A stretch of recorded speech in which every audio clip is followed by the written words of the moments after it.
ಮೂಳೆ ಮುರಿದೋಗಿರ್ಲಿ, ಆಮೇಲೆ ಮೂಳೆ ಪುಡಿ ಆಗಿರಲಿ, ಮೂಳೆ ಕ್ರ್ಯಾಕ್ ಬಿಟ್ಟಿರಲಿ, ಅದ್ರಕ್ಕ ವಜ್ರದಂಥ ಔಷಧಿ ನೋಡಿ. ಈ ಬಂದರೆ ಗಿಡ, ಈ ಗಿಡನ ತೋರಿಸ್ತೀನಿ. ಆಮೇಲೆ ಇನ್ನೊಂದೇ ಲಕ್ಷಗಳು ಕೋಟಿಗಳಿದ್ರೆ ಖರ್ಚು ಮಾಡ್ಬೋದು. ನಮ್ಮಂಥ ನಿಮ್ಮಂಥ ಬಡವರು ಎಲ್ಲಿ ಮಾಡ್ತಾನೆ ಖರ್ಚು? ಅದ್ರಗೋಸ್ಕರನೇ ದೇವರು ಒಂದು ಔಷಧಿ ನಮಗೆ ಸೃಷ್ಟಿ ಮಾಡವನೆ.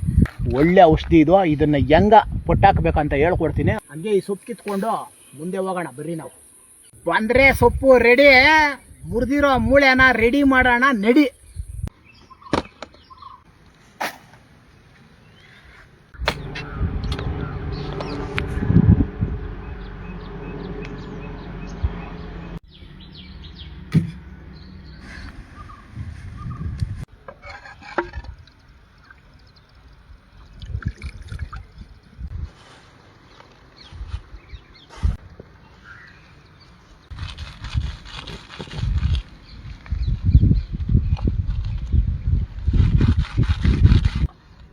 Jerika.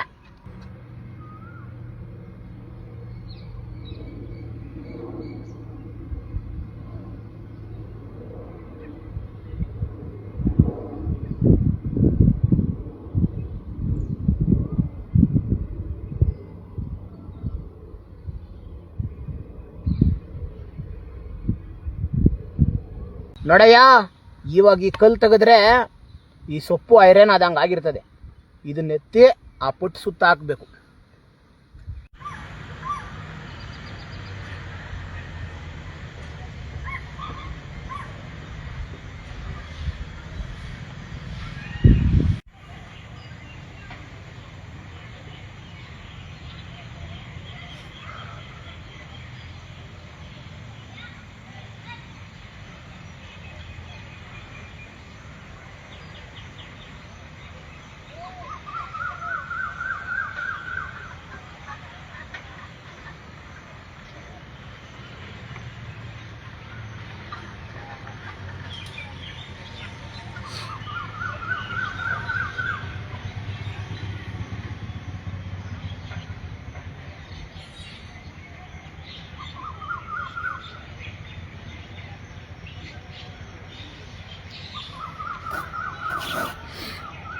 ನೋಡಯ್ಯ, ಇದು ನಮ್ಮ ಪೂರ್ವಿಕರು ತೋರಿಸಿರೋದು. ಬಂದರೆ ಸೊಪ್ಪಿನಲ್ಲಿ ನೋಡಿ ಇಷ್ಟು ಕೆಲಸಗಳಾಗ್ತದೆ. ಅದೇನೇನಂದರೆ ಮುರಿದಿರೋ ಮೂಳೆ, ಪುಡಿ ಆಗಿರೋ ಮೂಳೆ, ಕ್ರ್ಯಾಕ್ ಬಿಟ್ಟಿರೋ ಬೋನ್ ಎಲ್ಲ ಕುಡ್ಕೊತದೆ.